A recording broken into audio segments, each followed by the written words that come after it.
이번 대선이 정말 안타깝고 속상한 것은 네. 물론 그 12.3 비상계엄이 있어서 참 자유우파가 이기기 어려웠던 것은 저희가 충분히 이해를 하죠. 그렇지만 대한민국을 위해서 과연 이재명이 대통령이 된 것이 올바르냐라는 측면에서 봤을 때는 너무 안타깝죠. 사실 그 한덕수 전 권한대행이 탄핵 기각이 되고 바로 대통령 권한대행으로 복귀하자마자 바로 했는 게 뭡니까? 트럼프하고 전화했어요. 네. 그러면서 이제 트럼프 대통령이 질문까지 했다는 거 아닙니까? 당신 대통령 나와? 뭐 이런 것까지.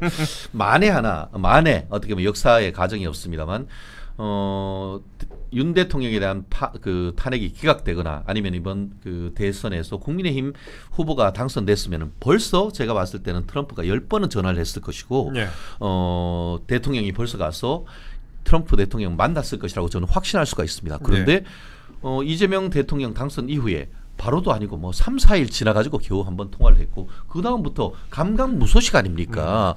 캐나다까지 갔는데 캐나다 도착하기도 전에 트럼프는 워싱턴으로 돌아가 버렸고 그리고 이제 트럼프가 그 이란 이스라엘 전쟁 와중에서도 이게 보면 헤이그까지 날아갔었는데 또 이재명은 나 안 가 이렇게 됐잖아요. 그리고 엊그제 지난주 같은 경우에는 루비오 국무장관이 그렇죠. 한국에 온다고 했다가 캔슬. 네. 그래도 그렇게 되니까 방한 취소. 우리 그 방한 취소했잖아요. 그러면은 우리 홈구장에 불러와서 플레이하는 것이 유리합니까? 아니면은 어웨이 경기가 유리합니까? 불멍가지죠. 안 오니까 이제 부랴부랴 조금 전에 얘기한 것처럼 위성락 안보실장하고 여한구 통상교섭본부장이 미국까지 날아가지고 읍수하게 생겼잖아요. 그리고 지금 상황이 중대한 상황 국면이다 이렇게 그 평가를 했는데. 우리나라 말로 하면은 중대한 국면이라고 했지만요. 이 부분을 영어로 어떻게 그 표현하는지 아십니까? grave situation이라고 합니다. grave란 게 뭐냐? grave는 우리나라 말로 쉽게 말하면 무덤입니다. 무덤은 죽어야 가는 곳이에요. 그래서 이 중대한이란 표현의 grave란 얘기는 이게 긍정적인 의미가 아니고 굉장히 위험하고 뭔가 불안하고 한 상황을 얘기를 하는 거란 말이에요. 그렇기 때문에 지금 위성락, 여한구 이게 쌍두마차가 미국까지 가는 것은 지금 이거 큰일 났다는 거예요. 쉽게 말하면은. 그러면은 한국에 그 루비오가 왔을 때는 우리가 예를 들어서 떡을 5개만 줘도 되는데 우리가 가서 루비오 만나는 것만 해도 사실 거기에서 뭔가를 하나 더 줘야 되는 그런 상황이 됐단 말이에요. 한국에서는 해가지고 이재명 성군께서 당선됐다고 해서 25만 원씩 나눠준다고 해서 와 우리 성군님 감사합니다 하는데 알고 봤더니만 이게 우리나라 국익이란 측면에서 가가지고는 이제 떡을 그냥 뭉청 떼가지고 그 미국한테 넘겨야 되는 이런 상황이 있는데 이런 상황에 대해서 민주당 국민들한테 상황을 명확하게 설명해야 되는 거 아닙니까? 올코트 프레싱 하겠다. 이게 전면 압박이잖아요. 농구용어로. 전면 압박 당하고 있는 거죠. 네, 그래요. 당하고 있는 거죠. 하는 게 아니고 나 참. 이거 영문학과 출신인 우리 이준호 대변인께서도 어떻게 보시나요? 맞아요. 올코트 프레싱 우리가 당하고 있죠. 지금 국제적으로 지금 이재명 정권 탄생에 대해서 영국에서 이미 예고를 했었죠. 작년 12월에 파이낸셜 타임즈에서 얘기했지 않습니까? 이재명 대통령이라는 사람이 탄생할 수도 있다라고 하면서 좌파 선동가 출신이라고 딱 이재명 대통령 후보자 당시 야당 대표 앞에 딱 4명을 붙여줬었습니다. 그래서 자유진영에서 굉장히 우려를 나타냈죠. 만약 이재명 후보가 야당 대표가 대통령 된다 그러면 굉장히 한미 관계, 유럽과의 관계가 변화가 올 것이다. 이런 상황인데 여기서 지금 이재명 대통령이 굉장히 못하고 있는 게 뭐냐면 어떤 거요? 중국과 지금 전승절 초대를 받았지 않습니까? 이거 입장을 지금 안 밝히고 있는 거예요. 그래서 마크 루비오가 처음엔 7월 8일 날 한국에 들어오려고 했던 이유가 뭐냐면 7월 10일 날 말레이시아에서 아시아적 안보 포럼이 있습니다. 그러니까 스탑오버를 하면 딱 일정이 좋아요. 그렇죠. 근데 그걸 패싱해서 간다. 전승절에 대한 메시지를 안 내는 것을 굉장히 심각하게 보고 있는 거예요. 중국이 지금 중국과 이제 러시아와 이렇게 사회주의 국가들의 어떤 그 전승절이라고 그렇죠. 자기들만의 이제 공산주의 축제란 말이에요. 근데 거기서 참석하겠다는 뉘앙스로 취하니까 그러면 이재명 대통령이 어떻게 하는지 최종적으로 보고 판단하자라고 하면서 방안을 취소한 거란 말이에요. 그래서 이런 상황이기 때문에 제가 보기에는 위성락 안보실에 갔다 하더라도 제가 보기에는 떡을요 한국에서 마크 루비가 왔다 한국에 그러면 떡을 5개 주면 끝나는 건데 네. 제가 보기엔 미국 가서 15개 줘도 부족할 것 같아. 25개를 줘야 될 수 있는 상황이 되는 거예요. 서말 정도는 그렇죠. 예, 서말 정도 넘게 해야지 예. 거기서 말을 들어줄까 말까 하는 그런 상황이 되고 있기 때문에 외교 참사가 저는 조만간 일어날 것이다.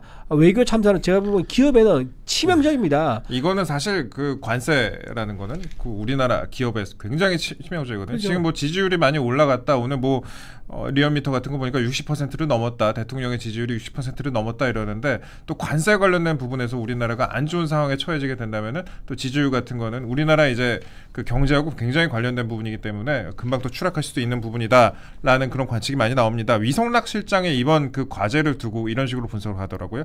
한미 정상회담을 더 늦지 않게 성사시키는 것이다. 이게 그러니까 정부가 이재명 대통령의 방미와 한미 정상회담을 이달 말 또는 8월 초로 목표로 하고 추진하고 있는데 이게 생각보다 좀 여의치 않은 것으로 전해졌다. 그래서 그 이후로 늦어질 가능성도 거론이 되고 있는데 이걸 두고 지금 한미 관계 이상 신호로 받아들이고 있다.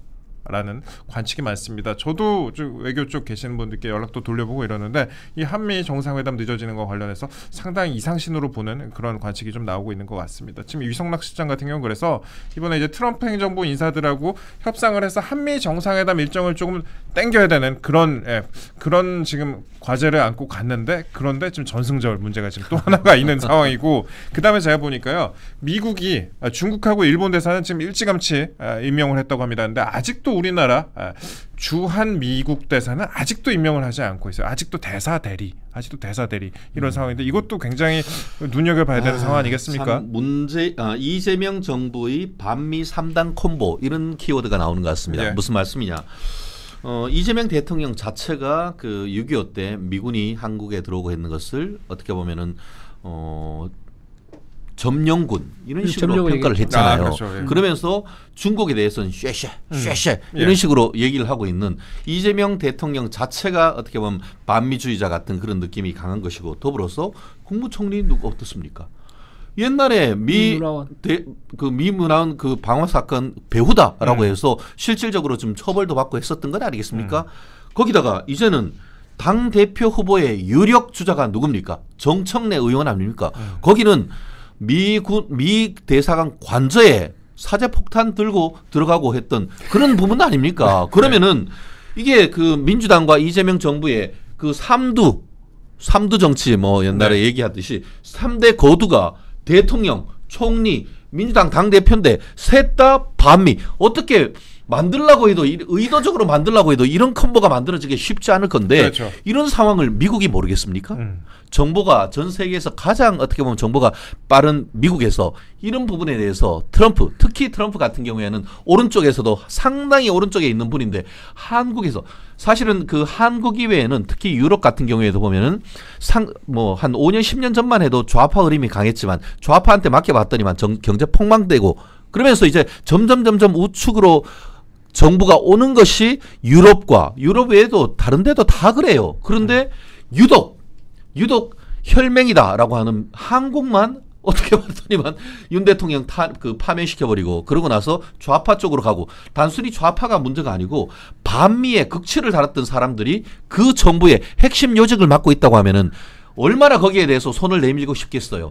뭔가 주려고 하다가도 이게 뭐지? 이런 생각. 그러니까 지금 루비오도 왔다가 가고 거기도 오려고 하는데 어떻게 보면 그 이재명이 뭐 트럼프 대통령과 뭘 만나려고 하면 그래도 좀 좋은 어떤 시그널이 그렇죠. 있어야 되는데 그 시그널에 있어가지고 딱 하려고 하니까 중국이 전승절 우리가 이겼어. 그리고 또 전승절이 앞에가 뭐라고 있냐면은 항일 전쟁 정승절이에요. 일본과의 관계에 있어가지고 일본 제국을 때려 눕혔는 전승절이라고 보는 것이거든요. 그럼 뭐예요? 그 결국은 한미 관계 동맹을 윤 대통령이 회복했고 그걸 고리로 해서 한미일 관계를 강화하는데 그것은 어떻게 보면은 한국의 어떤 그 외교뿐만 아니고 미국이 얘기하고 있는 인도 태평양 전략에 있어서 한미일 관계는 굉장히 중요한 것 아니겠습니까? 네.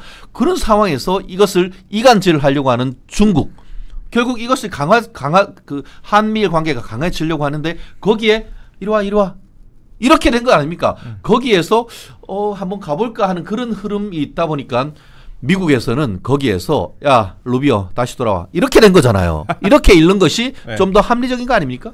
그 지금 그렇습니다. 그 전통적인 우방 국가부터 지금 트럼프 대통령이 대사를 보내고 있는데 지금 영국하고 이스라엘에는 각각 고액 후원자인 사업가 워런 스티븐스와 핵심 측근인 마이크 허커비 전 아칸소 주지사를 지명을 했다고 합니다. 그런데 지금 우리나라 저는 어떻게 보면 우리나라도 이제 미국의 가장 중요한 우방 동맹 중에 한 곳이라고 할 수 있는데 지금 우리나라의 대사는 아직도 지명이 되지 않고 있고 그래서 대사 대리 체제로 이렇게 지속되고 있다 이렇게 좀 말씀을 드렸습니다.